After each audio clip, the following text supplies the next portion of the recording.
Hello, everyone, and welcome to the Geomologist Presents. Today, we'll try to catch up on RPGaDay 2022.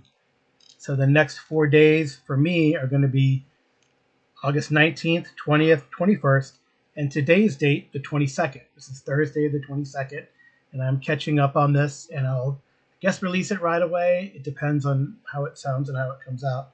But so we'll go backwards in time to August 19th. Actually, we'll go further back in time because I wanted to add another evocative environment from day 13 just because it's on my mind. And another evocative environment to me is just history.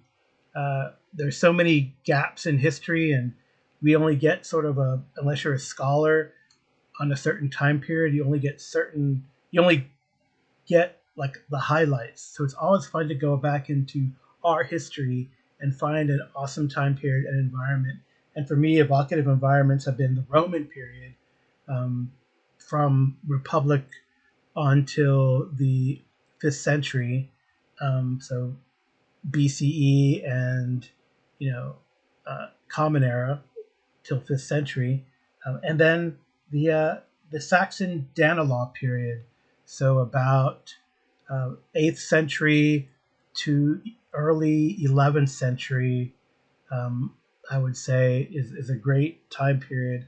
I think that I really would like to put a game in one of these days, and I do have something I'm working on that's coming out, comparing a couple games that kind of take place in sort of a mythic Saxon time, and compared to the historic Saxon early Danelaw or Scandinavian invasion, quote unquote Viking invasion, if you will, of England. So that's definitely, I've always put like one shots in those eras, in the Roman and the Saxon period.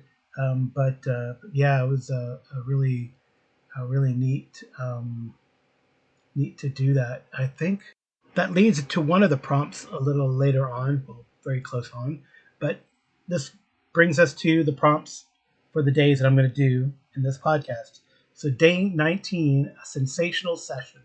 I think in memory, I've had some great sessions in online cons, and I think what comes to mind as a sensational session, maybe two of them. One was at A Weekend with Good Friends, and one was at BSERCon this past year. And the one at BSERCon was a session of a game I'm calling Plata o Plomo, which is a sort of modern derivation of the upcoming Reaver game by Joe Salvador. I ran like the game. The name of the game was Miami Vice. It was it was kind of like a one shot, definitely set in sort of 70s Miami. The player characters of various types. Imagine like the A-Team, right? So this is A-Team channels Miami Vice. I guess there's a theme there. But it was a game where everyone was like in. It was a serious game, but what happened and the results of the game because of the Reaver mechanic and how the characters had to improvise at times was just left people in stitches. The crazy stunts and things that they were able to do, again because of the Reaper system, was just very cinematic, very Hollywood, and I think it really fit the genre. And it really ended up in a amazing fight on a yacht in the bay there off Miami Beach, and it was great. It's like, imagine the E-Team fighting like the Kingpin.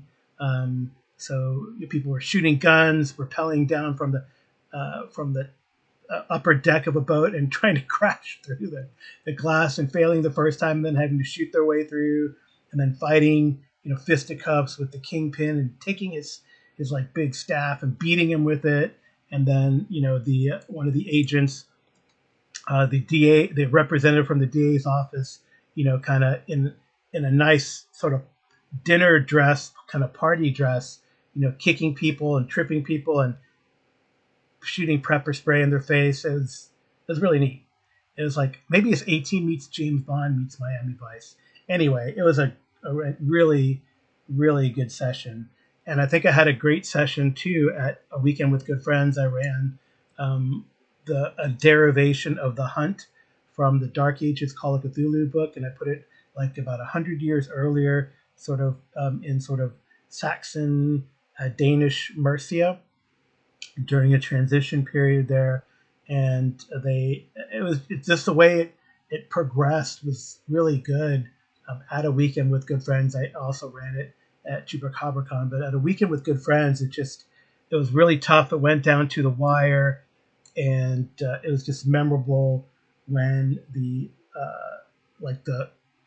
lead, like the loyal guardsman of the Lord that she was trying to protect, had almost gone down, was about to get destroyed by the Cthulhu monster, and then this player character who had never played like Call of Cthulhu or Dark Ages game before, rolled like an impale result with exceptional success and destroyed the monster as it was like chomping down on them, the character, right? So it was fantastic. It was really good session, very memorable session from this year. I guess we can do that. Sometimes we do all time or whatever and what we think of, but this was from this year because I know I've had many more memorable moments in the past. Another notable memorable moment or sensational session was like, you always want to plan a rescue op and you want it to go without a hitch.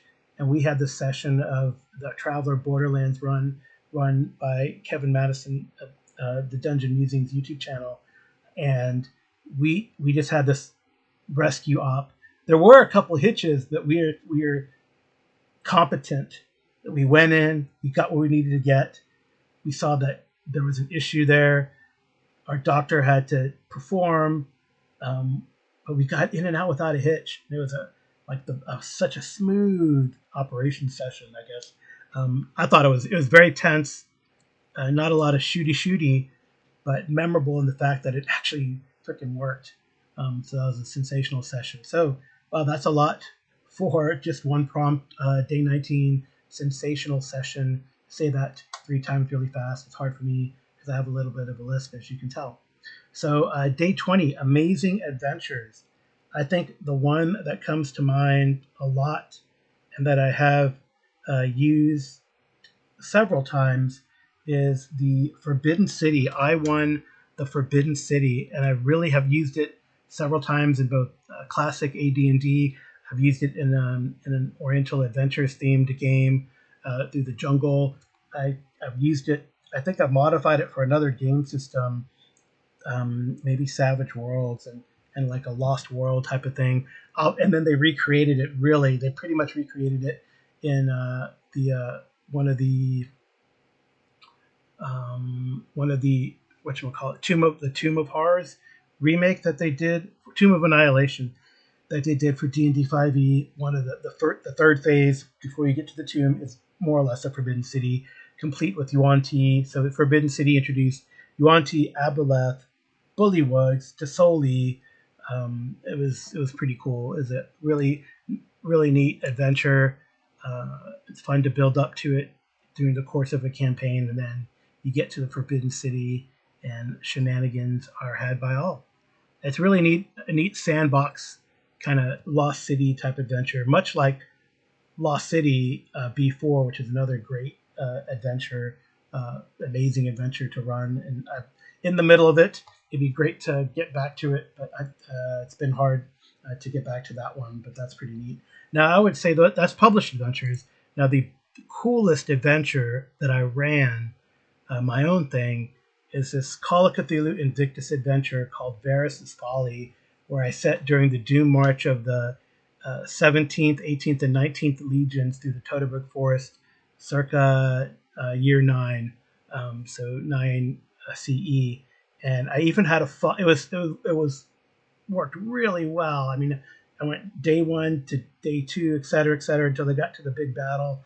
But the days in between were so tension built, and I figured out how to do a really neat kind of, in a way, not like a blow by blow account, but when the lines were being harassed in the forest, had kind of skill challenges for the characters to overcome, and they could use different skills. Not all the characters were martial based, So it was kind of cool to do that, and they get battered and bruised or whatever. I maybe took inspiration a little bit from Savage Worlds rules to kind of go through that sort of montage or march through the forest, and then when they would camp, and we would do stuff in the camp, and one player character saw some tragic things in their family. They had like a bond, their brother that was with them. Other player characters saw some horrific and tragic things during the march, and two characters did perish in the final battle when the forces of the Germanic forces sort of pretty much caught the legions between the hammer and the anvil. The anvil being like a barricade set up in front of a ditch that the legions had to go up, and then the anvil being other Germanic tribes led by a traitor. Or I think it's Arrhenius. I think that's the name. I can't remember. Who led? It was as a Germanic tribe and raised by the Romans, but turned on them, which you see a few times in history, but kind of smashed the legions up against this barricade. The legions did break through at one point, historically and in the adventure, and it was able for some of the player characters in the adventure to get away. And then I ran. I ran a follow-up called The Stolen Eagle, set years later, where these survivors and descendants followed up and gained redemption for what happened there in Toteberg Forest. It was pretty cool. I think it was like ended up being 10 sessions, but when I said it was going to be like 2 or 3, but I just let the players do things, do what they want to do, and it was fantastic. There's some memorable moments. That was prompt 18, but memorable moments of play, like when one of the players, talked to him ahead of time, agreed to play the slave of another character, and this character freed his servant there before the eve of the last battle, and said, "Hey man, if something's going to happen to you, I want you to die free." So I thought that was pretty poignant for that Roman society and that player. It was pretty good, really great role playing by both of those players.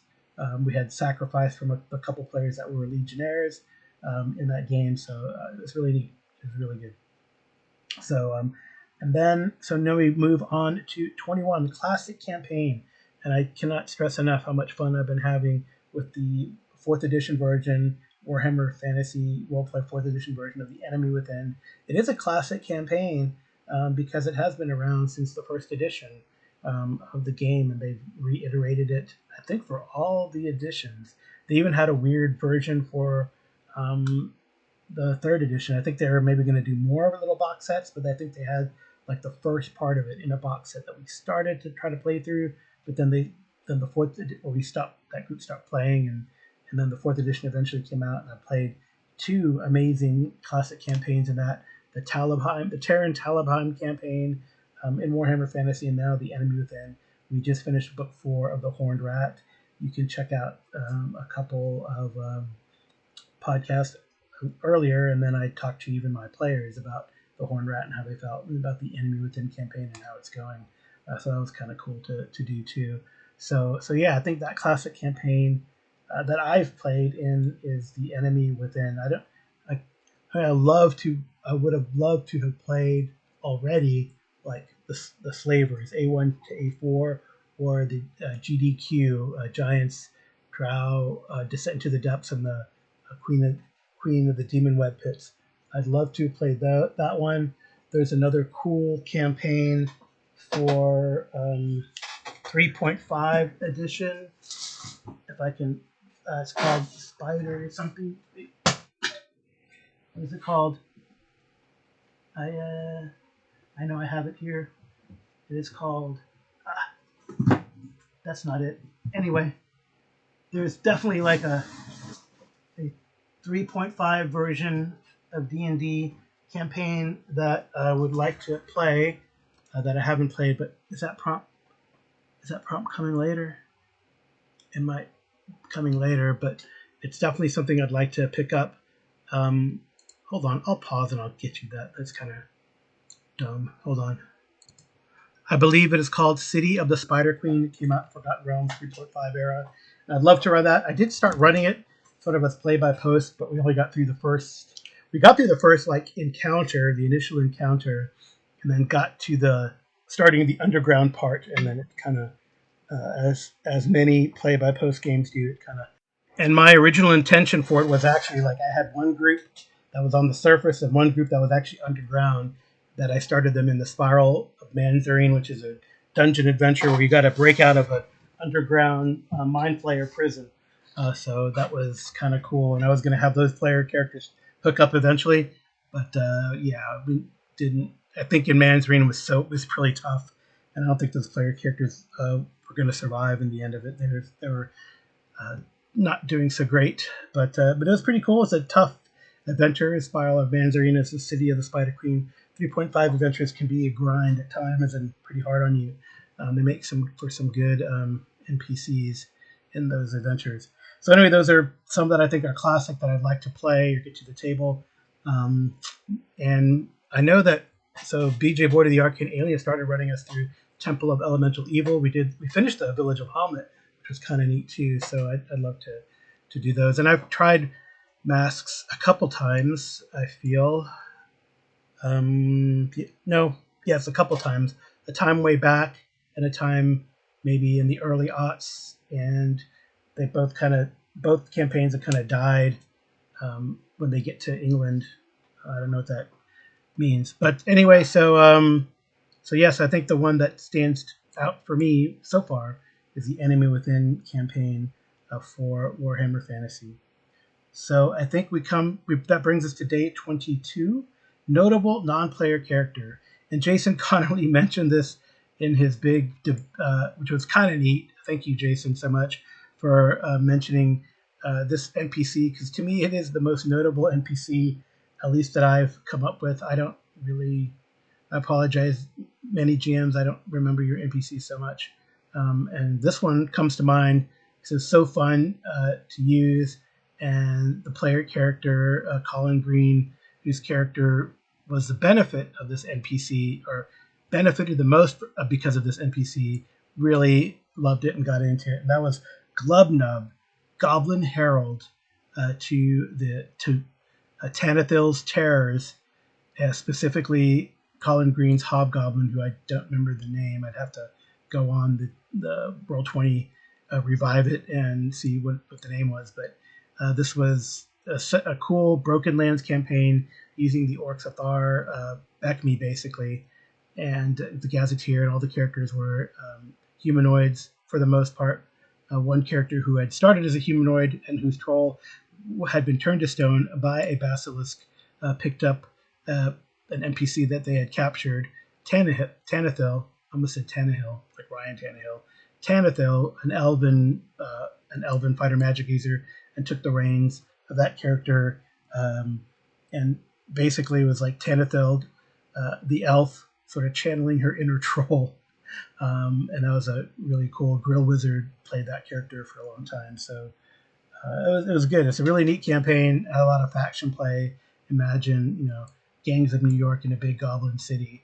So Glubnub was a highlight, a notable non-player character from my campaigning. Yeah, I think that's about it. So yeah, hey, thank you for listening. Give me a call. Drop me a line. Leave me a message if you wish. I do have some messages that I've accumulated that I will have to get out in a regular show, maybe in the next couple days. But this is an RPG a day show, and I promised no frills, no nothing, just the prompts, sir, just the prompts. So, but shoot me a line anyway. Gemologist@gmail.com. Drop me a line on the Discord, either a voice or a text message, and you can also leave me a SpeakPipe message, though that doesn't seem to be as popular. My wife, Amy, does the cover clip art. Thank you so much for listening. Good night and good rolling.